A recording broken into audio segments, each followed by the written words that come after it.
संत रामपाल जी महाराज एक ऐसे महान संत जिन्होंने अपनी सतभक्ति, तत्व ज्ञान, करुणा और सेवा के बल पर समाज में नई मिसाल कायम की है। संत रामपाल जी महाराज की अगुवाई में उनके सभी सतलोक आश्रमों से समाज कल्याण के अद्भुत कार्यों ने समाज को सुनहरे भविष्य की एक नई उम्मीद दिखाई है। संत रामपाल जी महाराज से नाम दीक्षा लेने के बाद लाखों लोगों की लाइलाज बीमारियां जैसे कैंसर, एड्स आदि ठीक हुई। संत जी के ज्ञान से प्रेरित होकर उनके अनुयायियों ने लाखों यूनिट रक्तदान किया। संत जी ने लाखों बहन बेटियों का दहेज मुक्त विवाह करवाया।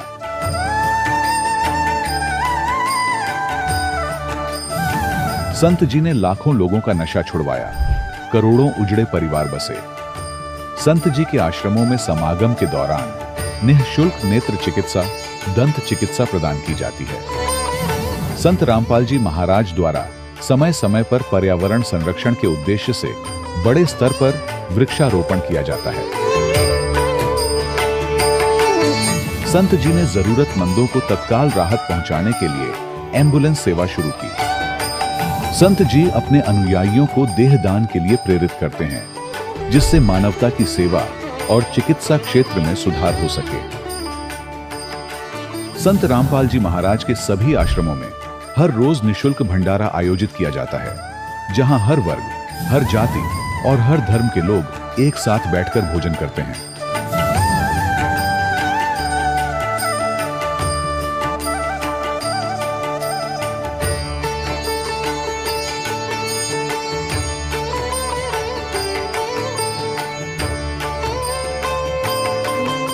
संत रामपाल जी महाराज की अन्नपूर्णा मुहिम ने गरीब और बेसहारा लोगों के जीवन में एक नई ऊर्जा और उम्मीद को जन्म दिया है। घर घर खाद्य सामग्री और जरूरी मदद पहुंचाकर संत रामपाल जी महाराज ने लोगों को दुख और मजबूरी से लड़ने की ताकत प्रदान की है।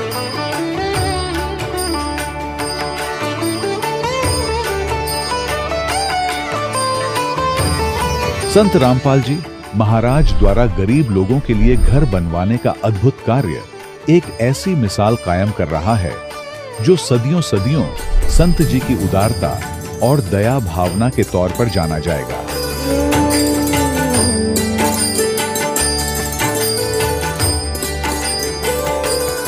संत रामपाल जी महाराज के आश्रम में हजारों बुजुर्गों को सम्मान और प्यार के साथ जीवन जीने का अवसर मिलता है।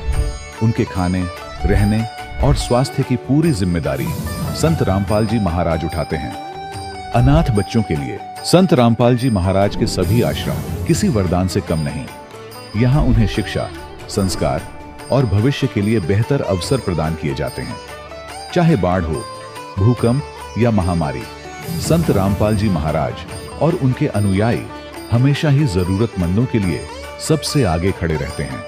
कोविड महामारी के दौरान संत रामपाल जी महाराज के आश्रमों से करोड़ों लोगों के लिए भोजन, दवाइयां और जीवन रक्षक सामग्रियां उपलब्ध कराई गई। चाहे गरीब की मदद हो या किसी शोषित और पीड़ित वर्ग के हक और सम्मान की लड़ाई, संत रामपाल जी महाराज ने हमेशा ही उनकी दबी आवाज को सरकारों तक पहुंचाया है और उन्हें उचित न्याय दिलवाने में अहम भूमिका अदा की है। समाज में आध्यात्मिक और सामाजिक मूल्यों के प्रति जागरूकता लाने में संत रामपाल जी महाराज हर कदम पर मानवता के सच्चे सेवक साबित हुए हैं। संत रामपाल जी महाराज का जीवन हमें सिखाता है कि सच्ची सेवा वही है जो निस्वार्थ भाव से की जाए।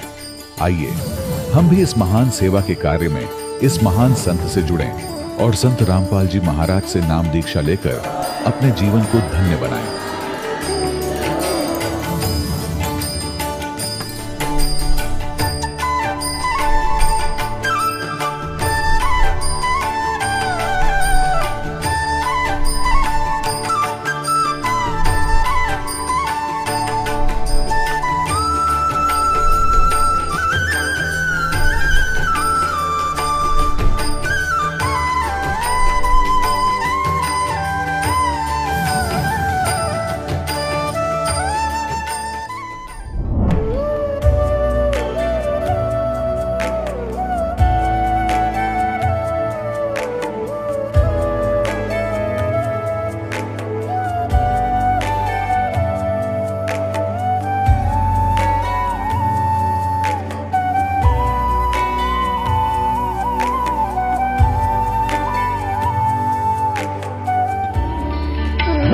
परमात्मा को पाने तथा उसका वास्तविक लाभ प्राप्त करने के लिए पवित्र बाइबल में प्रमाण है कि प्रभु ने मनुष्य को अपना ही स्वरूप बनाया। 6 दिन में सृष्टि रचकर 7वें दिन विश्राम किया। कुरान शरीफ में प्रमाण है कि हजरत मोहम्मद को खुदा स्वयं कह रहे हैं कि मैंने तुम्हें उस परमात्मा की महिमा बताने के लिए भेजा है। वो परमात्मा कबीर है जिसने 6 दिन में सृष्टि रची तथा 7वें दिन तख्त पर जा विराजा। उसकी खबर किसी बाखबर से पूछकर तो देखो। कृपया अवश्य सुनिए जगत गुरु तत्वदर्शी संत रामपाल जी महाराज के अमृत वचन। सत साहिब दर्शकों, इस पृथ्वी पर जन्मे सभी संत, महंत और महापुरुषों ने इस संसार को दुखों का घर बताया है। वास्तव में तो जब से हम सभी आत्माएं पूर्ण परमेश्वर से बिछड़े हैं, तभी से ही हम दुख, दर्द, कष्ट का सामना कर रहे हैं। करनाल हरियाणा के रहने वाले राजेश जी भी उन्हीं दुखी लोगों में से एक थे। भगवान को खुश करने और दुखों से निजात पाने के लिए इन्होंने देवी देवताओं से लेकर पितरों तक की पूजा अर्चना की, परंतु नशे की लत और दुखों से मुक्ति नहीं मिल पाई और हालात गंभीर बनते चले गए। लेकिन कहते हैं ना, आत्मा का सच्चा साथी केवल परमात्मा ही होता है। जब से इन्हें पूर्ण परमेश्वर की शरण प्राप्त हुई है, तब से इनके जीवन में चमत्कारिक रूप से परिवर्तन आए हैं। आप भी आश्चर्यचकित हो जाएंगे कि जब से इनकी आत्मा को परमात्मा पाने का सही मार्ग मिला है, तब से इनकी जिंदगी से दुखों का सिलसिला खत्म हो गया है। इन्होंने आर्थिक तंगी, नशे की लत और विभिन्न प्रकार के रोगों से मुक्ति पाई है। दर्शकों, आपको बता दें कि ये अद्वितीय लाभ परमेश्वर स्वरूप तत्वदर्शी संत रामपाल जी महाराज जी की अपार कृपा का अद्भुत चमत्कार है। आज उनके द्वारा प्राप्त सतभक्ति से लाखों लोग बुराइयां छोड़ सुखमय जीवन यापन कर रहे हैं। राजेश जी की ये प्रेरक कहानी भी उन परिवारों के लिए गजब उदाहरण है जो नशे की लत के कारण बर्बाद हो चुके हैं। चलिए अब आपको सुनाते हैं हरियाणा के राजेश जी का साक्षात्कार, पूर्ण संत द्वारा प्राप्त सतभक्ति का चमत्कार। नमस्कार सर। नमस्कार जी। सर क्या नाम है आपका? जी राजेश दास। राजेश जी, आप कहाँ के रहने वाले हैं? जी मेरा गांव कोयर माजरा है और जिला करनाल है जी। सर, संत रामपाल जी महाराज से आपने नाम दीक्षा कब ली? मैंने संत रामपाल जी महाराज से नाम दीक्षा 2018 फरवरी में ली जी। सर, संत रामपाल जी महाराज से नाम दीक्षा लेने से पहले क्या आप कोई भक्ति साधना भी करते थे? हाँ जी, भक्ति सारी करें थे जी। देवी पूज्य थे, पितर पूज्य थे, बालाजी भी गए जी, हरिद्वार भी गए। जड़ा कोई कह देता उठी भगजन थे जी, इतने हालात माड़े थे। हरियाणा में जितने सियाणे हैं कोई नहीं छोड़ा जी। कुलक्षेत्र के, नीलोखेड़ी के और नुंगा जींद कानी स्पिद्दों तक गए जी। पूरे हरियाणा में घूमे जी, कोई लाभ नहीं हुआ जी कड़ी। तो फिर आप संत रामपाल जी महाराज की शरण में कैसे आए? मैं सबसे पहले तो बहुत ज़्यादा नशे करता था जी। भांग पीता था, बीड़ी, सुल्फा, शराब, जो भी नशा मिल गया वही करता था जी। किसी ने अफीम दे दी, अफीम खा ली। भूखी दे दी, अगला भाई खा लिया, भूखी खा ली। नींद की गोली दे दी, नींद की गोली खा ली। मतलब हर टाइम नशे में रहता था जी। दारू पीता था जी, बहुत बुरा हाल था जी। एक बार तो मेंटल हो गया जी मैं पूरा कति। जमीन यूँ गाँव में कच्चे कच्चे में फिरदा जी, कदी लगाइया के सूंठ पाया पाएगा फिरदा जी, कदी छड़े में नाचता जी जा जाएगा, कदी किसी के घर पर्ची फेंक दी, किसी के घर कुछ फेंक दिया जी। जुत्ती पाली हाथा में, पारा में, बुरा हाल जी। न्यू फिरे करता जी मैं। फिर जमी दुखी हो लिए जी, घर के भी दुखी हो लिए जी। घर में नहीं बढ़न देवा जी, लठ मारा जी। कौन बढ़न देवा जी, मेंटल आदमी घर में कोई नहीं बढ़न देवा। जमी दुखी हो लिया जी। फिर मेरी पत्नी थी जी जो, वह भी छोड़ कर चली गई जी। इतने बुरे हालात हो गए। फिर पता नहीं परमात्मा की के लीला हुई जी, थोड़ी रात सी मिली, घर में आना जाना होया। उधर मेरे ससुर जी हैं जो, उन्होंने संत रामपाल जी महाराज जी से नाम दीक्षा ले रखी थी। तो वो आए जी एक दिन, उन्होंने समझाया मेरे को, सारी बात समझाई, गुरु जी के बारे में बताया, गुरु जी का ज्ञान बताया। पर उस टाइम तो कुछ नहीं समझ में आवे था, दारू पिए करते जी, बुरा हाल था। पर फिर भी मैं धक्के था, मैंने उरा लिया जी कुलक्षेत्र। अब चल तो नाम दुआ कर लाओगे तना। और मैं शर्त मार का आया था जी, मगा था मना नाम दुआओ। और मैं इतना कमीन आदमी, मैंने बोलिया जी के है वो संत रामपाल जी महाराज, के कर लेगा वो। ला तब मना लेगा चलो, और मैं शर्त मार कर जाऊँ मैं आका दारू पीऊँगा तब मना नाम दुआओ। ऐसे में संत रामपाल जी महाराज की शरण में आया जी। वे मना ले आए जी, कहने लगे तो चाल एक बार पी लिए तो दारू पी लिया का, कोई बात नहीं तो चाल एक बार। ऐसे फिर मैंने पूरा नामदान पाया जी, नामदान लिया जी। सर, संत रामपाल जी महाराज से नाम दीक्षा लेने के बाद क्या आपको कोई लाभ भी प्राप्त हुए? नामदान लेने के बाद फिर गाँव में गया जी। उस दिन के बाद मैंने दारू नहीं पी जी। ऐसा चमत्कार होया जी परमात्मा का। लाभ बहुत होए जी। सब तो पहला तो लाभ ही हुआ, मैं मेंटल था जी बड़ा तकड़ा, गांव का पूरे मेंटल था जी। मेरे गांव में जाकर किसी ने पूछ लिया कि राजेश मेंटल, ईब तो न्यू कहा सारे भगत जी, तो भगत बन गया भाई। यानी किसी ने पूछ लिया भाई राजेश मेंटल था भाई, पूरा मेंटल होया फिर तो सारे गांव में फिरे करता, न्यू फिरे करता।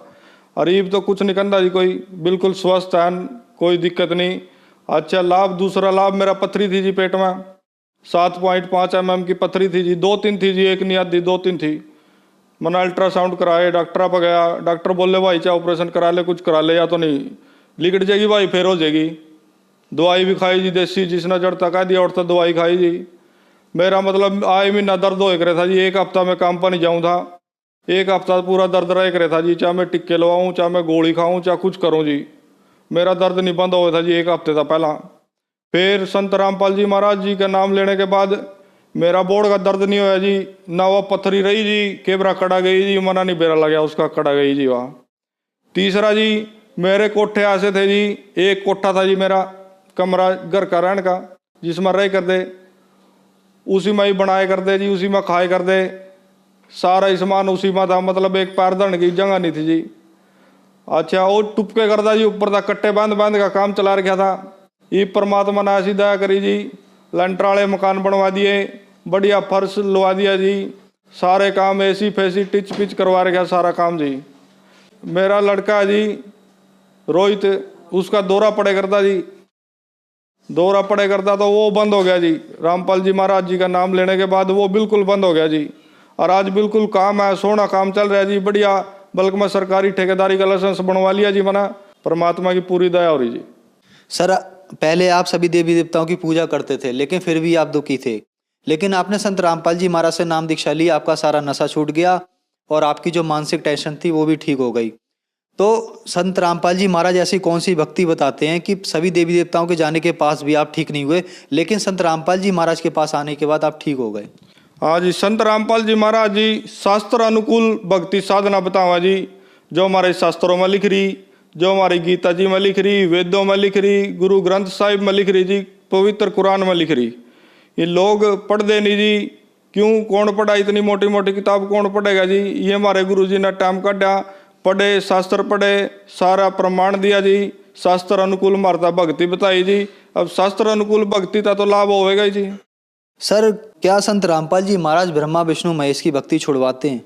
ना जी, संत रामपाल जी महाराज ब्रह्मा विष्णु में इसकी कोई भक्ति नहीं छटवाते, बस उनको पूजने का सही तरीका बताते हैं, जो हमारे शास्त्रों में, जो हमारी गीता जी में लिखा हुआ है जी। कहीं जाने की आवश्यकता नहीं है, कोई दिमाग पर प्रेशर लेने की जरूरत नहीं है, ना कोई टेंशन लेने की जरूरत नहीं है। बिल्कुल संत रामपाल जी महाराज जी की शरण में आओ, कहीं से भी कोई भी संत रामपाल जी महाराज का शिष्य दिखा, उससे पूछो, उससे बात करो, उससे फोन नंबर ले, आगे कांटेक्ट करो, नाम ले जी, और सारे नशे का पंडा छटवाओ जी, और घर में बरकत करवाओ जी। धन्यवाद सर। धन्यवाद जी। दर्शकों, अभी आपने सुने संत रामपाल जी महाराज से दीक्षा प्राप्त करके सुखी हुए भक्त के अनुभव। अब देखिए जगत गुरु तत्वदर्शी संत रामपाल जी महाराज के मंगल प्रवचन। वो भगवान जो आया था उसने क्या बताया कि मेरे सकल और निष्कल भेद से दो रूप हैं, परंतु और ईश्वर नहीं। इस कारण से उनके दो रूप नहीं हो सकते। पहला सतम रूप जो पिलर खड़ा कराया था, पीछे मूर्तिमान जो शिव के रूप में खड़ा हुआ वो रूप धारण किया, तो इससे ब्रह्म रूप निष्कल, निष्फल नहीं, निष्कल है, वो निराकार है। और ईश्वर रूप सगुण, मैं शंकर रूप में तो सगुण हूं, और वो सतम खड़ा कर दिया था, वो निष्कल था। अब क्या कहता, ये मेरे ये दोनों रूप सिद्ध हैं, दूसरे किसी के नहीं हो सकते। इस कारण से तुम दोनों को अथवा दूसरों को ईश्वरत्व की प्राप्ति नहीं हो सकती। तुमने जो अज्ञानता से अपने को ईश माना, अपने आप को भगवान मान लिया, मैं भगवान हूं, मैं भगवान हूं, यह बड़ा ही अद्भुत हुआ।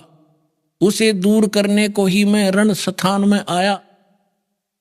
अब तुम अपना अभिमान त्याग कर मुझ ईश्वर में अपनी बुद्धि लगाओ। मेरे प्रसाद से लोक में सब अर्थ प्रकाश करते हैं। एक तो यह सिद्ध हो गया कि ब्रह्मा विष्णु और शिव जी ये भगवान नहीं है। या अब तक तो ब्रह्मा और विष्णु के बारे में इसने कहा है कि तुम ईश नहीं हो, तुम भगवान नहीं हो, तुमने अपने आप को गलती से अपने आप को भगवान मान लिया। आगे देखो, आगे क्या कहता है, मैं ही परब्रह्म हूं और मेरा ही कल और अकल रूप है। ब्रह्म होने से मैं ईश्वर हूं, अनुग्रह आदि का मेरा कर्तव्य है। यहां फिर बताया है, और जगत के वर्धक होने से मैं ब्रह्मा हूं। हे ब्रह्म केशव, समतव और व्यापक होने से मैं आत्मा हूं। मैं ईश सब का ईश हूं, मैं सब का ईश हूं, ये सब मेरा है और तुम भगवान नहीं हो। तुमने जो अज्ञानता से अपने को ईश माना, ये बड़ा ही अद्भुत हुआ। इसके दूर करने के अर्थ करने को ही मैं रण स्थान में आया। अब यहां कह रहा है कि मैं इस सब का ईश्वर हूं और ये सब मेरा है, मेरे सिवाय किसी दूसरे का नहीं है। प्रथम तो ब्रह्म तो ज्ञान के निमित्त निष्कल ब्रह्म का प्रादुर्भाव हुआ, यानी इसने खंभा खड़ा किया। फिर इसमें मैं ज्ञात स्वरूप हूं और पीछे प्रगट दर्शन देने के निमित्त साक्षात ईश्वर तत्क्षण में सगुण रूप हुआ हूं। अब मैं तेरे सामने खड़ा हूं। अब यहां देखिए पुण्यात्मा, अब ये इनको समझा रहा है ब्रह्मा विष्णु महेश। ब्रह्मा और विष्णु फिर इससे प्रश्न करते हैं, ज्ञान सुने हैं, फिर यो के बतावे है। देखना ये क्या कहता है ब्रह्मा और विष्णु को, पुत्रो, हे पुत्रो, यह कृत आपने तप से प्राप्त किए हैं। ब्रह्मा और विष्णु ने जो कृत यानी जो पोस्ट प्राप्त की है, ब्रह्मा की पदवी, विष्णु शिव की पदवी, तुमने तपस्या करी और फिर मैंने खुश होकर तुम्हें ब्रह्मा के पद पर बना बैठा दिया, इसको विष्णु पद बना दे दिया। ये देखिए, हे पुत्रो, यह कृत यानी जैसे उत्पत्ति और सतीथि का ये कृत आपने तब से प्राप्त किए हैं जो कि सृष्टि, उत्पत्ति और पालन कहता है। सो मैंने प्रसन्न होकर तुम्हें दिए हैं। इसी प्रकार दूसरे दो कृत रुद्र और महेश्वर को प्रदान किए हैं। अब दो तो ये ब्रह्मा और विष्णु हो गए, दो पुत्र, और दो ये बता दिया रुद्र और महेश, इनको भी कहते, ये भी चार हो गए। और बोलनी आयु 5 माह है। अब दास ये सिद्ध करना चाहता था कि ये जो ब्रह्मा विष्णु महेश का जो पिता है, ये कहता है तुम भगवान नहीं हो, मैं भगवान हूं। और सूक्ष्म वेद में ये कहा है, ये मुल्ला माया मग में बैठी हंसा चुन चुन खाई, ये ज्योत स्वरूपी कहे निरंजन में ही करता भाई। एक न करता दो न करता नौ ठहराए भाई, 10वां भी धुंधर में मिल जा सत कबीर दुहाई। अब क्या बताया है कि ये तो कह रहा है तुम भगवान नहीं हो, मैं करता हूं। और सूक्ष्म वेद में कहा कि निरंजन निश्चय भया, उसको करता मत जान, वो मालिक नहीं है। लेकिन इन में यूं अपने आप को ये भगवान सिद्ध करा और कह रहा कि तुम भगवान नहीं हो। हम तो इस ब्रह्म नबी छोड़ विष्णु और शंकर को भगवान मान रहे थे, और ये इनको रिजेक्ट करा। हमारे पुराण ही बता रहे हैं कि ये भगवान नहीं है। अब जो प्रश्न इसमें सिद्ध करना चाहे दास, क्योंकि आज का जो विषय है कि वो साधना कौन सी है जिससे मोक्ष होगा और किस किस ने प्राप्त हुआ और कहां प्रमाण है, इतनी सी बात है, फिर सारा समय सुलझ जाएगी कहानी। तो अब जो दास सिद्ध कर रहा है कि हमारे आज तक के जितने एथेंटिक सदग्रंथ है और उन्हीं में से कुछ अंश इन्होंने अपना अनुभव पुराणों में लिखा है, तो पुराण भी साथ लेंगे हम कि उन पुराणों में भी उसका जहां हमारे सदग्रंथों का विवरण है और उसमें भी वर्णित है, तो उससे भी सहयोग मिलेगा अपने को। इसमें क्या सहयोग मिला कि एक तो ब्रह्मा विष्णु महेश भगवान नहीं, इनका पिता इनसे पांचवा न्यारा है, और ये परमात्मा नहीं है, ये भगवान नहीं है, ये मालिक नहीं है। फिर ये ओम मंत्र है किसका, ये देखिएगा।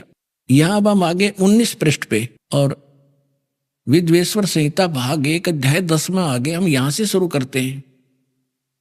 इस कारण उस ज्ञान की सिद्धि के निमित्त ओंकार नामक मंत्र जप करो। ब्रह्मा विष्णु महेश को कह रहा है कि तुम ये ओम नाम का जाप करो, यह अभिमान दूर करने वाला है। और सोई निज मंत्र उपदेश करते हैं, यह ओंकार मेरे मुख से उत्पन्न होने से, ये काल कह रहा है ब्रह्म मेरे मुख से उत्पन्न होने से मेरे ही स्वरूप का बोधक है, रूप का बोधक है, और ये महामंगल करने वाला है, यह वाचक है, मैं वाच्य हूं। यह मंत्र मेरा आत्मा है, इसके स्मरण से मेरा स्मरण होता है। ब्रह्मा विष्णु महेश का पिता है यह ब्रह्म, मेरा स्मरण होता है ओम का। उत्तर की ओर के मुख से अकार उत्पन्न हुआ, पश्चिम के मुख से उकार, दक्षिण के मुख से मकार, और पूर्व के मुख से बिंदु, और मध्य के मुख से नाद उत्पन्न हुआ। इस प्रकार 5 प्रकार से यह निर्गत हुआ, वह सब एक होकर ओम ऐसा एक अक्षर हो जाता है। अब हम आते हैं श्रीमद् भगवत गीता अध्याय नंबर 8 के श्लोक नंबर 13 पे। उसमें लिखा है कि ओम इति एकाक्षरम ब्रह्म व्यवहारण माम अनुसमरण ये परियाति तजन देहम सयाति परमाम गतिम। मुझ ब्रह्म का एक केवल ओम अक्षर है, इति नथिंग एल्स ओनली, और अंतिम सांस तक सिमरण करता हुआ शरीर छोड़कर जाता, वो परम गति को प्राप्त होता। कौन सी? इस ओम से मिलने वाली परम गति। अब यहां सिद्ध हो गया कि ये खुद कहता है कि इन सब से मिलकर अकार उकार मकार बिंदु से मिलकर ये एक ओम अक्षर हो गया, सिद्ध हुआ। और ये गीता में लिखा कि ओम इति एकाक्षरम, ये ओम एक अक्षर माम ब्रह्म मुझ ब्रह्म का है, और ये खुद कहता है मेरा ये एक मंत्र है और मेरे ही बोधक है, मेरा ही जाप करने का है। और पुण्यात्माओं जो ये हमें मूर्ख बनाते हैं, ओम नमः शिवाय कहते ये 5 अक्षरों का बन गया, इसमें कहीं भी मूल संस्कृत में ये ओम नमः शिवाय इस पुराण में भी नहीं लिखा, और ना यहाँ अनुवादकर्ता ने अनुवाद किया है इस पुराण में। गीता प्रेस गोरखपुर से अनुवादित है सचित्र मोटा टाइप शिव पुराण में, अनुवादकर्ता ने अलग राइटिंग में लिखा है ओम नमः शिवाय यू है 5 मंत्र का, और इसमें स्पष्ट लिखा है अकार मकार उकार बिंदु और नाद से मिलकर ये 500 से अब से एक होकर ओंकार मंत्र हुआ। और ये हटा दिया वहां पर ओम नमः शिवाय बढ़ा दिया इसका, इसमें कोई ओम नमः शिवाय नहीं है, क्योंकि श्रीमद् भगवद गीता में और वेदों में जो मंत्र है वो शास्त्र अनुकूल साधना है, उसके अतिरिक्त कोई बनाता वो सत साधना नहीं है। अब ये प्रश्न हो गया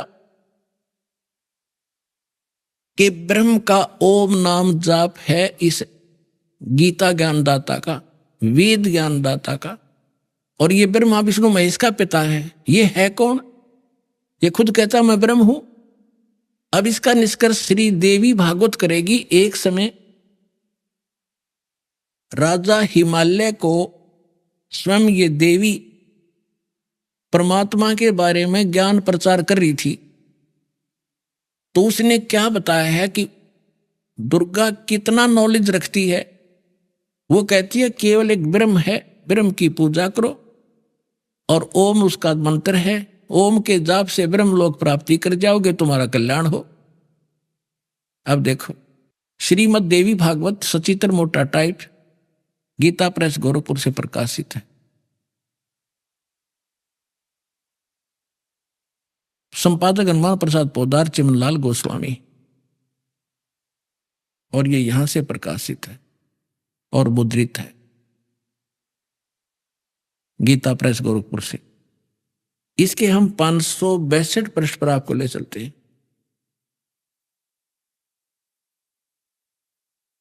ये देखिएगा, ये 7वां स्कंद है, 7वां स्कंद संक्षिप्त देवी भागवत, 562 पृष्ठ पे।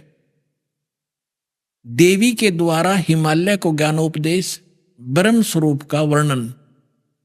श्री देवी जी कहने लगी, पर्वतराज, ये पहले तो अपने बारे में कहती है, फिर कहती है नहीं, और यदि तुम्हें पूर्ण मोक्ष चाहिए तो यहां बताती है उस ब्रह्म का क्या स्वरूप है, यह बतलाया जाता है, जो प्रकाश रूप, सबके अत्यंत समीप होने से, समीप में स्थित, हृदय रूप गुहा में स्थित होने के कारण गुहाचर नाम से प्रसिद्ध है, महान पद अर्थात परम प्राप्य है। अब यहां थोड़ा सा लेंगे, वह परम सत्य और अमृत अविनाशी तत्व है सौम्य। उस वेदने योग्य लक्ष्य का तुम वेदन करो, मन लगाकर उसमें तन में हो जाओ। सौम्य उपनिषद में कथित महान अस्त्र धनुष लेकर उस पर उपासना द्वारा तीक्ष्ण किया हुआ बाण संधान करो, और फिर भावनागुत चित्त के द्वारा उस बाण को खींचकर उस अक्षर रूप ब्रह्म को ही लक्ष्य बनाकर वेदन करो। प्रणव ओम धनुष है, जीवात्मा बाण है, और ब्रह्म को उसका लक्ष्य कहा जाता है। अब यहां कहा उस एकमात्र परमात्मा को जाने। देवी अपनी पूजा भी मना करती है, मेरी भी नहीं करनी, केवल एकमात्र परमात्मा को ही जाने, दूसरी और सब बातों को छोड़ दे। यही अमृत रूप परमात्मा के पास पहुंचाने वाला पुल है। संसार समुद्र से पार होकर अमृत स्वरूप परमात्मा को प्राप्त कराने का यह सुलभ साधन है। आगे, इस आत्मा का ओम के जप के साथ ध्यान करो। इससे अज्ञान में अंधकार से सर्वथा परे और संसार समुद्र से उस पार जो ब्रह्म है उसको पा जाओगे, तुम्हारा कल्याण हो। ओम नाम का जाप करो और ब्रह्म की प्राप्ति हो जाएगी। वो ब्रह्म रहता कहां है? वह यह सबका आत्मा ब्रह्म, ब्रह्मलोक रूप दिव्य आकाश में स्थित है, वो ब्रह्मलोक में रहता है। अब इससे क्या सिद्ध हुआ कि ओम नाम ब्रह्म का है, काल का है, ज्योत स्वरूपी निरंजन कहा संतों ने इसको, काल कहा। गीता अध्याय नंबर 11 के श्लोक 32 में स्वयं कहता, मैं काल हूं अर्जुन, और सबका नाश करने के लिए अप्रवृत्त हुआ। हमारी तो बुद्धि पर पत्थर पड़ रहे थे, हम काल की पूजा कर रहे थे। अब ओम नाम के जाप से कहां गए? ब्रह्मलोक में। देवी पुराण में स्पष्ट कर दिया, ये सही ज्ञान है, वेदों वाला ज्ञान है ये। अब ब्रह्मलोक में गए हुए प्राणी भी पुनरावृत्ति में उनकी जन्म मृत्यु होती है। देखिएगा, अब श्रीमद् भगवद गीता हम आपको दिखाएंगे।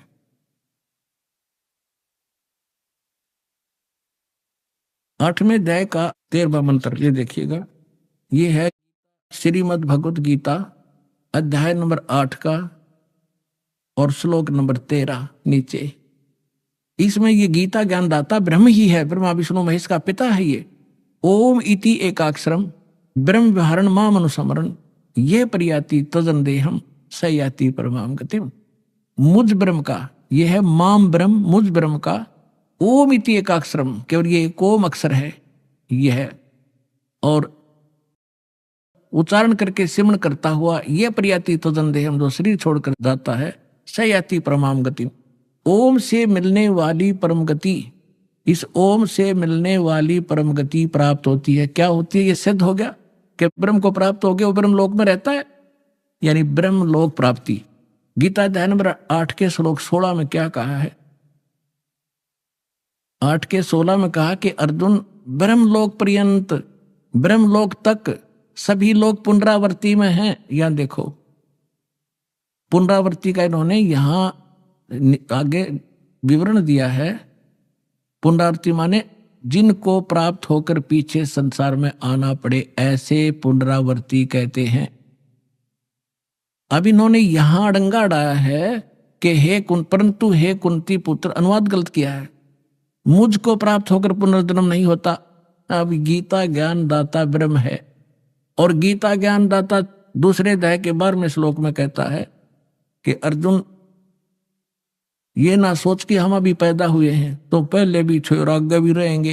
ये देखो अध्याय नंबर 2 का और श्लोक नंबर आपको 12 दिखाते हैं। ये 12, इसमें कहा कि न तो ऐसा है कि मैं किसी काल में नहीं था, अथवा तू नहीं था, अथवा ये राजा लोग नहीं थे।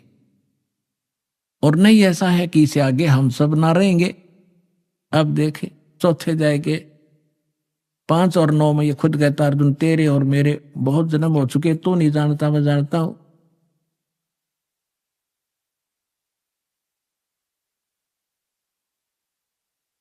ये देखिएगा अध्याय नंबर 4 का और श्लोक नंबर श्रीमद् भगवद गीता श्लोक नंबर 5 में लिखा है, इसका अनुवाद यहां पर है। हे परंतम अर्जुन मेरे और तेरे बहुत से जन्म हो चुके हैं, उन सबको तो नहीं जानता मैं जानता हूं। और 9 में कहा है कि मेरे जन्म और कर्म दिव्य हैं, अलौकिक हैं, यानी जन्म मृत्यु तो है ही। और 10वें अध्याय के दूसरे श्लोक में खुद कहता है कि मेरी उत्पत्ति को, ये खुद कहता है 10वें अध्याय के दूसरे श्लोक में कि मेरी उत्पत्ति को, अर्थात इसकी उत्पत्ति तो हुई है, ये देवता लोग नहीं जानते। ये ब्रह्मा विष्णु महेश इसके पुत्र हैं, ब्रह्मा विष्णु महेश से सारा संसार आगे इस आकार में हम जन्मे हैं। तो ब्रह्मा विष्णु महेश अपने पिता की उत्पत्ति कैसे जानेगा और कैसे हम जान पाएंगे फिर अपने पिता की उत्पत्ति? तो दादा बतावेगा पिता की उत्पत्ति। तो उस दादा ने आगे बता रखी बाबा ने, कबीर भगवान ने जो सबका जनक है, इन सब की उत्पत्ति बता रखी है। ये देखिएगा अध्याय नंबर 10 का श्लोक नंबर 2, अध्याय नंबर 10 और श्लोक नंबर 2, इसमें कहा कि मेरी उत्पत्ति को, मेरे प्रभाव में उत्पत्ति को, आगे कुछ भी कहें, न देवता लोग जानते हैं न महर्षि जन जानते, क्योंकि मैं सब प्रकार से देवताओं का और महर्षियों का आदि कारण हूं। ये मेरे से जन्मे हैं, ये देवता और ये महर्षि, ये सभी मुझसे उत्पन्न हुए, ये इनका पिता है। अब इससे सिद्ध हो गया कि इसकी जन्म मृत्यु तो होती ही है, जन्म तो है ही। और ये खुद कहता है मेरे तेरे बहुत से जन्म हो चुके। और यहां जो अनुवाद इन्होंने किया 8वें अध्याय के 16वें श्लोक में कि ब्रह्मलोक पर्यंत सभी पुनरावृत्ति में है, परंतु मुझे प्राप्त होकर फिर पुनर्जन्म नहीं होता, ये कोई तुक बना? ये खुद ब्रह्मलोक में रहता है, ब्रह्मलोक में गए प्राणी जन्म मृत्यु मारे, ये स्पष्ट हो रहा। इसका अर्थ ये है कि अर्जुन जो ये नहीं जानते कि मुझे प्राप्त का भी पुनर्जन्म होता है, वो मूर्ख ब्रह्मलोक की साधना करते हैं और ब्रह्मलोक में गए हुए प्राणी भी फिर पुनरावृत्ति में होते हैं। इसका अर्थ ये बना है, इन्होंने गलत अनुवाद रखे। अब ये स्पष्ट हो गया कि श्रीमद् भगवद गीता और ये चारों पवित्र वेद, ये गॉड गिवन स्पिरिचुअल नॉलेज है, इनका एक जैसा इसके अंदर गुण धर्म है। और जो अन्य पुराण हैं वो वेदों से मेल खाते हैं तो नो प्रॉब्लम, वो तो ज्ञान वेदों वाला है, सही है। और फिर सूक्ष्म वेद इन सब से को मेल करेगा। अब इसमें कंप्लीट नॉलेज नहीं है। जैसे सूक्ष्म वेद के अंदर परमात्मा ने स्पष्ट लिखा हुआ है, जैसे सूक्ष्म वेद में कबीर परमेश्वर जी का एक शब्द है, करने नो दीदार महल में प्यारा है, और इस शब्द को लेकर पूरा राधा स्वामी पंथ अर्दी की गांठ लेकर पंसारी बन गया। और कहते हैं नकल में भी अकल की आवश्यकता होती है। इन्होंने वो मंत्र सेलेक्ट कर लिए इस ग्रंथ से, इस पवित्र अमृतवाणी से, जो 5 काल के जाप है, और जो मूल मंत्र इसके अंदर विद्वान हुआ छोड़ दिया, जो दास आपको देता है। आपको इन राधा स्वामी वालों की ही पुस्तक से दिखाता हूं कि इन्होंने अर्दी की गांठ प्राप्त कर ली भगवान की वाणी से। और गरीबदास साहिब जी को परमात्मा ने यथार्थ ज्ञान दिया। उन्होंने अपनी अमृतवाणी में कहा है कि बेखों के लश्कर फिरे, ये बाणी चोर कठोर, और सतगुर धाम ना पहुंचेंगे ये 84 के ठोर। परमात्मा की वाणी चुरा के कबीर साहिब की, और ये उसको अपने हिसाब से गलत सेट करके कहते हैं कभी सतलोक नहीं जा सकते ये, क्योंकि इनके पास कंप्लीट ज्ञान नहीं है। अब देखिएगा, यह है संत मत प्रकाश भाग 1,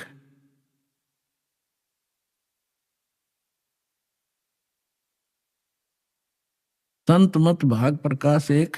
और इसके कौन है राइटर, ये हैं बाबा सावण सिंह जी, महाराज सावण सिंह जी। और कहाँ से ये छपा है? संत मत प्रकाश भाग 1, महाराज सावण सिंह जी, राधा स्वामी सत्संग व्यास। प्रकाशक है जगदीश चंद्र सेठी, सेक्रेटरी राधा स्वामी सत्संग व्यास, डेरा बाबा जयमल सिंह, पंजाब। ये सारे सर्वाधिकार सुरक्षित है।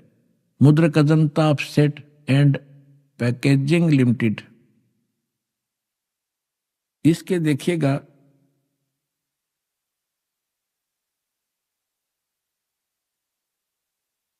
ये है परमात्मा की वाणी चुरा रखी इन्होंने, वाणी कबीर परमेश्वर की। ये सच्चिदानंद घन ब्रह्म की वाणी है। करने नो दीदार महल में प्यारा है, काम क्रोध मद लोभ विसारो, सील संतोष क्षमा सतधारो, मद मांस मिथ्या तज डारो, हो ज्ञान घोड़े असवार भरम से न्यारा है। दो तीन नेति बस्ती पाओ, आसन पदम युगत से लाओ, कुंभक कर रेचक करवाओ, पहले मूल सुधार कारज हो सारा है। अब यहां तक तो योगियों का बताया, फिर आगे बताया है कि मूल कमल दल चतुर बखानो और किलियंग, इन्होंने अपना आत्मा, यही तो खेल था दाता का। धर्मदास मेरी लाख दुहाई, ये मूल ज्ञान कहीं बार न जाई, मूल ज्ञान बाहर जो पढ़ी, ये बिचली पीढ़ी हंसनी तरही, मूल ज्ञान तब तक छुपाई, जब लग द्वादश पंथ ना मिट जाई। तो परमात्मा ने यहां क्या है, ये किलियम है और लिख दिया किलियंग। जैसे आगे बताऊंगा उस समय आने पर। अब यहां ये विचलित हो गए और ये शब्द है किलियम, जो दास आपको उपलब्ध कराता है अपने आत्माओं। जैसे अब आप बालक नहीं रहने देना दास ने आपको। जैसे पहले कहाँ सत्संग में जाते थे, 5-4 ये बात परमात्मा की वाणी ले लेते या अपने हिसाब से सेटिंग कर लेते, बजले रे भगवान तेरा काम आवेगा, बजले रे भगवान तेरा काम आवेगा, ये गा के 5-4 बात और पढ़ कर लापसी उठ जाया करते थे। अब ये तो हमने पता लग गया कि भगवान एक बहुत ही जरूरी है, हमारे जीवन का मूल उद्देश्य है। और ये भी हमें पता है कि परमात्मा में क्या गुण है। जैसे किसी का रोग है और कोई कह रहा भी खा ले दवाई रोग कट जाएगा, खा ले दवाई रोग कट जाएगा, ना तो उसने न पता रोग क्या है और ना औषधि का पता। उसने गाय जाओ खा ले रे दवाई रोग कटेगा, खा ले रे दवाई रोग कटेगा। अब हमने पहले ये देखना है रोग क्या है और फिर उसकी औषधि कौन सी है। तो तब हम गीत गावन चाहे ना गाओ, फिर फांकी लगाओ, रोग कट जाएगा। अब सबसे पहले आपको ये विश्वास दिलाया जा रहा है कि कौन सी औषधि है जो इस रोग ने काटेगी। जग सारा रोग रे, जिन सतगुरु वेद न जाण्या, जग सारा रोग रे। भाई जन्म मरण का रोग लगा है या तृष्णा बडरी खांसी, जन्म मरण का रोग लगा है या तृष्णा बडरी खांसी, आवागमन की डोर गले में या पड़ी काल की फांसी, जग सारा रोग रे, जिन सतगुरु वेद न जाण्या, जग सारा रोग रे। भाई देखा देखी गुरु शिष्य बन गे, किया ना तत्व विचारा, देखा देखी गुरु शिष्य बन गे, किया ना तत्व विचारा। गुरु शिष्य दोनों के सिर पे यू काल ठोके पंजारा, जग सारा रोग रे, जिन सतगुरु वेद न जाण्या, जग सारा रोग रे। भाई सच्चा सतगुरु कोई ना पूजे। परमात्मा कहते सच्चा सतगुरु, ये नकली सतगुरु थे। सच्चा सतगुरु कोई ना पूजे, इन झूठों जगपतियासी, इन झूठों पे विश्वास किए बैठे हैं। सच्चा सतगुरु कोई ना पूजे, इन झूठों जगपतियासी। अंधे की बाह गही अंधे ने, ये मार्ग कौन बतासी, जग सारा रो गया रे। जिन सतगुरु वैद न जाण्या, जग सारा रो गया रे। फिर क्या निष्कर्ष बताते हैं परमात्मा, भाई सार शब्द सर जीवन बूटी, घस घस अंग लगावे। सार शब्द सर जीवन बूटी, घस घस अंग लगावे। कहे कबीर तुम सतकर मानो, ये जन्म मरण मिट जावे, जग सारा रो गया रे। जिन सतगुरु वैद न जाण्या, जग सारा रो गया रे। कि एक सार शब्द है, सार नाम है, वह सरजीवन बूटी है। और उस तय कहे कबीर तुम सतकर मानो, ये जन्म मरण मिट जाए। तो वो जड़ी आज दास के पास है, वो सरजीवन बूटी, वो पूरा complete course all in respect आपके लिए छुपा कर रखा था इस युग के लिए। अब आपको विश्वास दिलाने के लिए कि ताकि आप दृढ़ होकर इस मार्ग पर चलो, कोई बीच में आपकी दिशा ना बदल दे, इसलिए आपको यहां बुलाया जाता है। पुणात्माओं, ये परमात्मा ने किया हुआ सारा खेल है। जीव के सतर का यहाँ कोई काम नहीं है। आप भी देख रहे हो, आपने और भी सत्संग देखे होंगे, वो सतल भी देखे होंगे, वहां कैसी व्यवस्था ये भी खूब जानते, यानी कहने की आवश्यकता नहीं। अब ज्ञान भी दिखाएंगे आपको। अब ज्ञान देखो क्या है। अब ये जो दास आपको बताने जा रहा है, कबीर परमेश्वर की अमर वाणी से, सच्चिदानंद ब्रह्म की वाणी में धार्मिक अनुष्ठान जो विस्तार से कहे गए हैं, उनमें से एक अंश है ये। देखिएगा, ये है, ये मूल कमल परमात्मा बताने जा रहे हैं। मूल कमल और गणेश देव किलियम जाप, चतुर्थ पंकड़ी, मूल कमल। अब यहां भगवान क्या बता रहे हैं कि मूल कमल दल चतुर बखानो, मूल कमल में 4 पंखड़ी बताऊं, और किलियम जाप लाल रंग मानो। फिर क्या बताते हैं, देव गणेश तय रोप्यो थानो, रोप्या थानो, रिद्धि सिद्धि चंवर डुलारा है। फिर स्वाद चक्र सटदल बस्तारो, ब्रह्म सावत्री रूप निहारो, उल्ट नागनी का शर्मारो, तहा शब्दों का है। अब ये है स्वाद चक्र, ये है 6 पंखड़ी का स्वाद कमल चक्र, और सावित्री और ब्रह्मा, और इसका ओम जाप है। अभी आपने सुने संत रामपाल जी महाराज के मंगल प्रवचन। आइए अब सुनते हैं संत रामपाल जी महाराज से नाम दीक्षा लेकर सतभक्ति करके अद्भुत लाभ प्राप्त करने वाले अनुयायी के विचार। दर्शकों, टेंशन और डिप्रेशन ऐसी समस्याएं हैं जो आजकल हर वर्ग के लोगों को अपना शिकार बनाती जा रही हैं। इनसे छुटकारा पाने और शांति का अनुभव प्राप्त करने के लिए लोग विभिन्न तरीके अपनाते हैं, लेकिन वास्तविक सुख शांति से अभी भी कोसों दूर है। आज हम आपको एक ऐसी ही शख्सियत की आपबीती से रूबरू करवाने जा रहे हैं जो इन सभी परेशानियों से बाहर उभर कर आ चुकी हैं। ये हैं अलीगढ़, उत्तर प्रदेश की खुशबू जी, जो डिप्रेशन के जाल में बुरी तरह फंसी हुई थी। हालात इतने खराब हो चुके थे कि इन्हें खुद की भी सुध नहीं रहती थी और इनके परिवार पर भी दुखों का पहाड़ टूटा हुआ था। लेकिन फिर अचानक 2013 में खुशबू जी को एक ऐसा शांतिदायक मार्ग मिला जिसे अपनाने के बाद इन्होंने डिप्रेशन जैसी समस्या से पूरी तरह छुटकारा पा लिया है। आपको बता दें, खुशबू जी को यह शांति पूर्ण परमेश्वर कबीर साहिब जी की शरण में मिली, जिसे वर्तमान समय में संत रामपाल जी महाराज जी बता रहे हैं। उनसे नाम उपदेश लेने के बाद खुशबू जी के साथ और भी अनेकों चमत्कार हुए हैं, जिससे आज वह एक शांतिपूर्ण जीवन व्यतीत कर रही है। आइए अब सुनते हैं खुशबू जी की यह प्रेरक कहानी, उनकी अपनी जुबानी। नमस्कार जी। सत साहिब। क्या नाम है जी आपका? खुशबू सिंह। खुशबू जी, आप कहाँ से हैं? यूपी, अलीगढ़, उत्तर प्रदेश से जी। संत रामपाल जी महाराज से नाम दीक्षा आपने कब ली? 2013 में। संत रामपाल जी महाराज से नाम दीक्षा लेने से पहले क्या आप कोई भक्ति साधना भी करती थी? हाँ जी, हमने गुरमित राम रहीम से नाम ले रखा था और उन्हीं की भक्ति करते थे, और बाकी जितने सब भी देवी देवता हैं उनकी भी भक्ति हम करते थे। लेकिन वहाँ जाने के बाद हमें कोई लाभ नहीं था। वहाँ पे भक्ति करते करते भी मतलब मैं डिप्रेशन में चली गई। हमारी गृह कलेश भी होती थी। मेरे पापा जो हैं वो नशा करते थे और घर में काफ़ी ही दिक्कतें हुई थी। तो फिर आप संत रामपाल जी महाराज की शरण में कैसे आईं?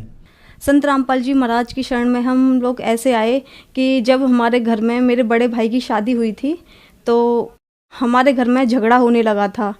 हाँ, तो बहुत सारे झगड़े होते थे। जो मेरी भैया की जो वाइफ थी वो मतलब टोने टोटके वाली थी, आए दिन मतलब कुछ ना कुछ मिलाती रहती थी और मतलब भाई और भाभी में दोनों में झगड़ा होता था काफ़ी। तो मैं डिप्रेशन में चली गई और मुझे ये डर था कि मेरे भाई को अब ये मार देगी और मतलब कुछ आए दिन कुछ ना कुछ खिलाती हैं कि मैं अपने सिर को ना ऐसे मारती थी दीवारों में, बेडों में, इतने खतरनाक तरीके से कि शायद अगर मैं नॉर्मल अभी मारूं तो मेरा सर फट जाएगा। और मतलब बहुत ही ज़्यादा इतनी परेशान हो गई थी मैं कि बस मुझे कोई भी जगह मिलती थी ना तो बस मैं अपना सर मारा करती थी और बिल्कुल बेहोश हो जाती थी। कोई नहीं, फिर उसके बाद हमने मतलब एक आध दो तांत्रिकों पे दिखाया, किसी ने बताया कि आप वहाँ पे दिखा लो, तो सब ने बोला कि इस पे किया हुआ है और मतलब तुम्हारे घर में बहुत जादू मंत्र चला हुआ है। तो कोई नहीं, मम्मी ने हर जगह दिखाया, हमें कोई भी लाभ नहीं हुआ था। उसके बाद फिर हम लोग आगरा गए। मुझे आगरा केसी गुरनानी डॉक्टर हैं वहाँ पे दिखाया, वहाँ मेरा टेस्ट कराया तो उसने बोला कि इसके दिमाग में टेंशन है और कुछ भी नहीं है। तो उसने बोला कि ये दवा है ऐसे ऐसे और इसको खा के अगर आराम मिल जाएगा तो इसे आराम मिल जाएगा, नहीं तो फिर उसके बाद तुम दोबारा इसको लेके आओ। तो मुझे वहाँ पे ले गए डॉक्टर पे। डॉक्टर के लाने के बाद उसी रास्ते से फिर हम मतलब जो मेहंदीपुर बालाजी हैं वहाँ पे मतलब मेरी मम्मी, मेरे भाई और मेरे भाई के कुछ दोस्त थे, वो वहाँ पे हम लोग गए बालाजी। वहाँ पे मतलब जो भी पूजा होती है वो सब वहाँ पे किया। मुझे वहाँ पे भी कोई लाभ नहीं था। मैं वहाँ पे भी ऐसे ही सर पटक रही थी, भाग रही थी, सबको मारती थी। जो भी रास्ते में मुझे मिलता था मैं उसको पीटती थी बुरी तरीके से। तो इस तरीके से मुझे मेरे घर वाले मतलब कभी या कपड़े से बांध कर या फिर दोनों हाथ पकड़ के मुझे हर जगह ऐसे ले जाया करते थे। कोई नहीं, फिर वहाँ से आ गई। तो मेरी दीदी के ससुर संत रामपाल जी महाराज का सत्संग देखा करते थे। तो उन्होंने बोला कि अगर आप लोगों की मर्जी हो तो एक बार संत रामपाल जी महाराज ऐसे ऐसे हैं और वो मतलब कितनी भी मतलब भयंकर से भयंकर बीमारी हो या कुछ भी गृह कलेश हो, कुछ भी हो, कितना भी कुछ भी कराया हो, वहाँ पे सब लोग ठीक हो जाते हैं।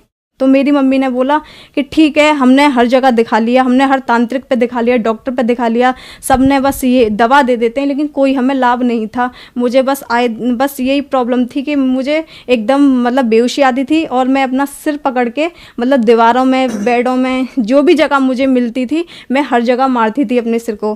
कोई बात नहीं, फिर उसके बाद मेरी मम्मी ने प्लान बना लिया कि अब मुझे कुछ नहीं सुनना और क्या कहते हैं ऐसे तो बहुत ज़्यादा परेशानी हो जाएगी और क्या कहते हैं हम लोग संत रामपाल जी महाराज के मतलब जाएंगे आश्रम में और वहाँ से नाम उपदेश लेंगे। तो भी हम मतलब बोल दिया था मम्मी ने, लेकिन फिर भी नहीं जा पाए। हमने बाद में बोल दिया, मेरा भाई बोला ठीक है चलेंगे, लेकिन हम लोग नहीं जा पाए।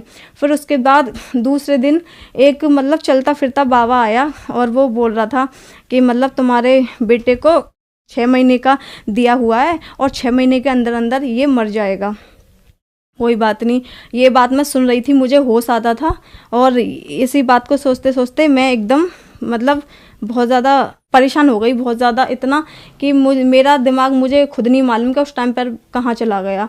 कोई बात नहीं, हम नहीं गए। फिर हमने उस बाबा से पूजा कराई अपने घर में और मतलब जो भी उसने बताया वो सब किया। भैया का कॉल आया, आपने कुछ घर में कराया है कि हाँ कराया, कि मुझे परेशानी हो रही है बहुत ज़्यादा। तो मेरी मम्मी बोली कि अच्छा ठीक है भाई। तो मेरी मम्मी ने उनको बोला कोई भी नहीं, और ज़्यादा हम इतने गिर गए थे कि हमें सिर्फ, मैं तो उस टाइम पे ये सोचती थी कि हम तो या तो मर जाएं या फिर मतलब भगवान हमारा ये सब मतलब जो कष्ट है वो मतलब दूर कर दे। जो राम रहीम थे उनके सत्संग में जाते थे, मैंने लेटर लिखा था, मैंने कहा मेरे लेटर को कोई वहाँ तक पहुँचा दे, लेकिन कोई भी पहुँचाने वाला नहीं था। मैंने मतलब साईं बाबा को मैं ज़्यादा मानती थी, मैंने वहाँ भी प्रार्थना की लेकिन कोई भी लाभ नहीं था। जितने भी देवता सबसे मैंने वो संकल्प किया, भगवान मतलब मेरा जो दुख है वो कैसे भी आप दूर कर दो, कुछ भी नहीं हुआ। फिर उसके बाद एक और तांत्रिक हैं, हम दूसरे दिन वहाँ पे किसने बताया तो उनके पास भी गए। उन्होंने बोला कि इसको टोने दिए गए हैं और 2 घुल चुके हैं और अभी 4 बाकी हैं। तो मुझे और टेंशन हो गई, मुझे हर जगह दिखाया, कुछ भी लाभ नहीं आया। उस दिन फिर मेरी मम्मी बोली कि अब हमें कहीं नहीं जाना, हमें संत रामपाल जी महाराज के आश्रम में जाना है और मुझे कुछ भी दिखाई नहीं दे रहा, मुझे पता है अब कोई भी नहीं है, अब वहीं लास्ट चांस है और वहीं पे हम जाएंगे। तो हम उसी रात को हम, मेरा भाई, मेरी मम्मी, हम निकल गए। हम लोग दिल्ली पहुँचे, मेरी दीदी सुल्तानपुरी में रहती है तो उनके घर पे गए। फिर दूसरे दिन उनके सास ससुर हमारे साथ आश्रम में गए। वहाँ से संत रामपाल जी महाराज का हमने नाम उपदेश लिया। खुशबू जी, संत रामपाल जी महाराज से नाम दीक्षा लेने के बाद क्या आपको लाभ भी प्राप्त हुए? हाँ जी, सबसे पहला लाभ तो मेरा ये था कि आध्यात्मिक लाभ हुआ मुझे। फिर दूसरा लाभ, जो मेरी मतलब परेशानी थी, जैसे मैं पागल हो गई थी, सबको मारती थी, पीटती थी, किसी को भी सिर अपने दीवार में मारा करती थी बहुत खतरनाक तरीके से। तो मैंने जैसे ही संत रामपाल जी महाराज से नाम उपदेश लिया, उस दिन के बाद मतलब मैंने सबको मारना पीटना बंद कर दिया। फिर 1 महीने बाद मेरा भाई, मेरी सामने मतलब आंटी रहती हैं वो, और मेरी मम्मी और हम लोग गए संत रामपाल जी महाराज के आश्रम में। तो वहाँ पे आशीर्वाद मतलब दे रहे थे संत रामपाल जी महाराज। तो जैसे ही संत रामपाल जी महाराज ने मेरे सिर पे हाथ रखा तो मतलब मुझे उस टाइम पे ऐसा लगा था जैसे मेरे शरीर में से कुछ निकल के गया है, मतलब एकदम हल्का सा और बहुत ही ज़्यादा, मतलब मैं ऐसा फील कर रही थी कि अब तो मैं बिल्कुल ठीक हो गई। तो फिर जैसे मैं मतलब मेरी मम्मी मुझे देख रही थी, मैंने बोला कि मैंने तो संत रामपाल जी महाराज से आशीर्वाद ले लिया। मेरा जिस टाइम पे मैंने आशीर्वाद लिया था उस टाइम पे मेरा चेहरा मतलब टेढ़ा था। गुरुजी ने मेरे सिर पे जैसे ही हाथ रखा वैसे ही मेरा जो मतलब फेस था वो ठीक हो गया और मुझे मतलब लगा कि हाँ अब मैं ठीक हूँ। फिर मैं अपनी मम्मी के पास गई तो मम्मी ने बोला आशीर्वाद मिल गया कि हाँ जी मिल गया। तो उस दिन के बाद मैं आज तक ठीक हूँ संत रामपाल जी महाराज की दया से। संत रामपाल जी महाराज की दया से फिर मुझे एक और लाभ हुआ कि मुझे थायराइड हुआ था। 15 दिन तक मेरी दवा चली, मुझे कोई भी आराम नहीं था, कुछ भी आराम ही नहीं हो रहा था। मैं दवा तो खा रही थी लेकिन मुझे डर था, पता नहीं क्या हो गया, मेरे को कोई आराम नहीं मिल रहा। उसके बाद 15 दिन बाद जब 16वें दिन मैं अपने चाचा के बेटे के लिए हॉस्पिटल लेके गई, मम्मी भी मेरे साथ थी, तो डॉक्टर ने बोला कि आपको एडमिट होना पड़ेगा। तो मैं डर गई, मैंने कहा एडमिट होना पड़ेगा, मेरे तो एग्ज़ाम है, मैं एडमिट नहीं हो पाऊंगी। कि आप एडमिट उसकी बात कर रहे हो एग्ज़ाम की, आपकी जान खतरे में, आपकी बीमारी पता नहीं चल रही और आपका वेट लेस होता जा रहा है। मेरे में उस टाइम पे 27 kg वेट था। तो डॉक्टर ने बोला आपको एडमिट होना ही है। मैंने कहा ठीक है, मैं अपने भाई से बात करती हूँ अभी। तो मैंने अपने भाई से बात की बाहर आके, भाई ऐसे ऐसे बोला है डॉक्टर ने एडमिट की कि ठीक है हो जा। मैंने मम्मी को मना कर दी, मैं एडमिट नहीं होंगी, मुझे घर ले चलो। फिर मेरे बीच वाला भाई बोला, मेरा भाई है मेरे से बड़ा है, वो बोल रहा है और सब लोग बोलते हैं तुम्हारे गुरुजी तो बड़ी बड़ी बीमारियों को ख़त्म कर देते हैं। तो उसने बोला कि प्रार्थना लगा लो। जैसे ही मैंने वो लेटर में अपनी जो भी परेशानी थी वो मैंने सब लिखी। तो जब मैं लिख रही थी तो गुरुजी से, संत रामपाल जी महाराज से मेरी ये अरदास थी, बंदी छोड़, मुझे एडमिट ना होना पड़े, आप तो बड़ी बड़ी बीमारियों को ख़त्म कर देते हो और मुझे बहुत डर लग रहा है। मैं कभी नहीं हुई, इतनी पहले भी इतने केस हुए हैं, मैं कभी डॉक्टरों के पास एडमिट नहीं रही, लेकिन अभी भी मेरे को एडमिट नहीं होना। तो मैं लिखते लिखते बस इतनी सही हो गई थी उस टाइम पे मैं कि ये हो रही थी कि मैं बैठ सकती हूँ। अब जहाँ मुझे खड़ा नहीं हुआ जा रहा था वहाँ मतलब मैं सब कुछ कर रही थी, खाना पीना भी खा लिया मैंने, वो लेटर लिखते कहते हैं। फिर और यहाँ पर गुरुजी ने मुझे दर्शन दे दिए थे कि मतलब आशीर्वाद दिया, गुरुजी सत्संग कर रहे हैं और मुझे आशीर्वाद दिया और मैं उसी टाइम पे ठीक हो गई। और अभी तक मैंने कोई थायराइड की कोई भी दवा नहीं खाई, एक टैबलेट नहीं खाई। अब मुझे कुछ भी प्रॉब्लम नहीं है थायराइड की। अब मैंने टेस्ट भी कराया, मुझे कोई बीमारी नहीं है। डॉक्टर मानने को भी तैयार नहीं हो रहा था कि मतलब तुम ठीक कैसे हुई, ऐसा क्या खाया है। मैंने कहा कुछ नहीं खाया और मैं आपको क्या बताऊं, हमारे गुरुजी हैं ऐसे ऐसे, और उनका बस मैंने मतलब अरदास की और आज मैं ठीक हूँ गुरुजी की दया से। मेरे पापा मतलब संत रामपाल जी महाराज का मतलब नाम उपदेश लेने से पहले सभी प्रकार का नशा करते थे, जितने भी तंबाकू, सिगरेट, दारू, लड़ाई झगड़ा घर में, मांस मंदरा सब खाते थे। लेकिन जब से संत रामपाल जी महाराज का हमने नाम उपदेश लिया है और उन्होंने लिया है, आज हम संत रामपाल जी महाराज की दया से आज हम पूरी तरीके से स्वस्थ हैं। हर प्रकार से हमारी आर्थिक स्थिति इतनी खराब थी कि हम ये सोचते थे कि भगवान हम रूखी खा लें, भूखे सो जाएं, लेकिन कर्ज ना हो। हम रात और दिन यही करते थे। जैसे ही हमने संत रामपाल जी महाराज का नाम उपदेश लिया और उनकी भक्ति करी, आज हम मतलब मैं सुबह से शाम तक बोलूँगी ना तो भी मैं संत रामपाल जी महाराज की बारे में बता नहीं पाऊँगी कि उन्होंने हमें कितने लाभ दिए हैं और हम कितने खुश हैं। ये तो सिर्फ हमारे आस पड़ोस हैं ना, वो भी जानते हैं कि हमने संत रामपाल जी महाराज का जो नाम लिया है उसके बाद हमें कितने लाभ हैं और हमारा खर्चा कहाँ से चल रहा है, कैसे चल रहा है, हमें कुछ नहीं पता होता। बस हम ये है कि सिर्फ खाते हैं और हमारा मतलब सही ठीक ठाक से गुजारा चल रहा है। हमारी सारी चीज़ें ठीक हैं संत रामपाल जी महाराज की दया से। और हमारे भाई का एक्सीडेंट हुआ था, वो ऑफिस से आ रहे थे तो उनका ये जो नीचे की साइड है कूल्हा, ये पूरा खराब था, उनका पैर भी टूटा था, हाथ भी। तो जब मतलब भाई का कूल्हा टूटा था तो काफ़ी टाइम तक बेड रेस्ट पे थे, तो चल नहीं पा रहे थे। डॉक्टरों ने जवाब दे दिया था कि ये मतलब इसका ऑपरेशन होगा और कूल्हा चेंज होगा और इसकी कोई भी गारंटी नहीं है कि ये चल पाएंगे। तो मेरा भाई वहाँ से आया, बोला कि मम्मी मुझे ऐसे से बोला है। तो मम्मी ने बोली गुरुजी हैं हमारे करने वाले और संत रामपाल जी महाराज, और वो तो अंधों को आंख देते हैं, मतलब सब चीज़ वो करने वाले हैं। तू दंडवत प्रणाम कर और गुरुजी से अरदास कर। छोटे भाई ने अरदास करी कि गुरुजी हम ऐसे ऐसे बोला है। तो गुरुजी ने बोली बेटा परमात्मा दया करेंगे। उस दिन का ये दिन है, आज तक उनके 8 फ्रैक्चर थे, वो कहाँ पे कैसे ठीक हो गए बिन दवा के। उन्होंने कोई कैसी भी मेडिसिन नहीं ली, कोई भी ट्रीटमेंट नहीं कराया, कोई ऑपरेशन, बिन ऑपरेशन के बिन दवा के आज वो ठीक हैं, स्वस्थ हैं, जॉब कर रहे हैं और कोई भी उन्हें प्रॉब्लम नहीं है, ना चलने में ना वैसे। संत रामपाल जी महाराज की दया से कोई बता नहीं सकता कि उनका एक्सीडेंट भी हुआ था। खुशबू जी क्या काम करती हैं आप? मैं 12th की स्टूडेंट हूँ और मैंने ITI कर रखी है गुरुजी की दया, संत रामपाल जी महाराज की दया से। खुशबू जी आप 12th की स्टूडेंट हैं और आपने संत रामपाल जी महाराज से नाम दीक्षा ले रखी है। कुछ लोगों का मानना है कि संत रामपाल जी महाराज से उनकी अनुयायी अंधश्रद्धा के तहत जुड़ते हैं, क्या यह बात सही है? जो लोग ये बोलते हैं कि अंधश्रद्धा से जुड़ते हैं, उनके लिए मैं ये कहना चाहूँगी, आज की डेट में ना सभी एजुकेटेड हैं। तो संत रामपाल जी महाराज जो ज्ञान बताते हैं वो सभी वेदों के अकॉर्डिंग है, उसमें मतलब कोई भी अंधश्रद्धा नहीं है। अंधश्रद्धा ज्ञान तो वह होता है जो वेदों के अलावा कोई ज्ञान देता हो, जैसे अन्य गुरु देते हैं जहाँ कोई प्रमाण नहीं होता। जबकि संत रामपाल जी महाराज तो पूरा प्रमाण सहित बताते हैं कि हमारा पूर्ण परमात्मा मतलब सहशरीर है, ठीक है। और बाकी अन्य गुरु किसी ने भी आज तक यह नहीं बताया कि परमात्मा साकार है। जो श्रद्धालु आज आपको टीवी पर देख रहे हैं, आप उन्हें क्या संदेश देना चाहेंगी? मैं संदेश तो नहीं दे सकती, लेकिन उनसे हाथ जोड़ के प्रार्थना ज़रूर है कि संत रामपाल जी महाराज पे मतलब बोलने से पहले कि वो सभी गुरुओं की बुराइयां करते हैं या फिर भक्ति छुड़वाते हैं, एक बार, केवल एक बार मेरे भाई बहन जितने भी हैं ना, वो सिर्फ एक संत रामपाल जी महाराज का एक बार सत्संग तो सुने, देखें तो सही, समझे तो सही, जो संत रामपाल जी महाराज जो ज्ञान बता रहे हैं वो कैसा है, किस आधार पर है,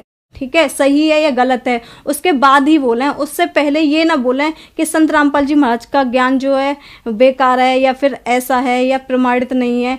जितने भी मतलब गुरु है ना, उन्होंने आज तक हमारे वेदों का रहस्य नहीं बताया, वो सिर्फ संत रामपाल जी महाराज ने बताया है। इसलिए मेरे सभी भाई बहनों से हाथ जोड़ के विनती है कि एक बार, केवल एक बार संत रामपाल जी महाराज का सत्संग देखें और समझें। खुशबू जी अब आखिरी सवाल आपसे, संत रामपाल जी महाराज से नाम दीक्षा कैसे ली जा सकती है? संत रामपाल जी महाराज से नाम उपदेश लेने के लिए शाम को टीवी पर सत्संग आता है, उसमें पीली पट्टी नीचे दी जाती है, उसमें नंबर दिए जाते हैं और जहाँ भी आप रहते हो उसी के अकॉर्डिंग आपको मतलब बता दिया जाएगा। हर ज़िले में मतलब संत रामपाल जी महाराज का मतलब सेंटर खुला है, नामदन खुले हुए हैं, वहाँ से आप मतलब नंबर लेकर और बात करके फ़ोन पे पूछ सकते हो कहाँ पे कैसे लेना है, तो आपको वहाँ मिल जाएगा नाम उपदेश। धन्यवाद जी। साहिब।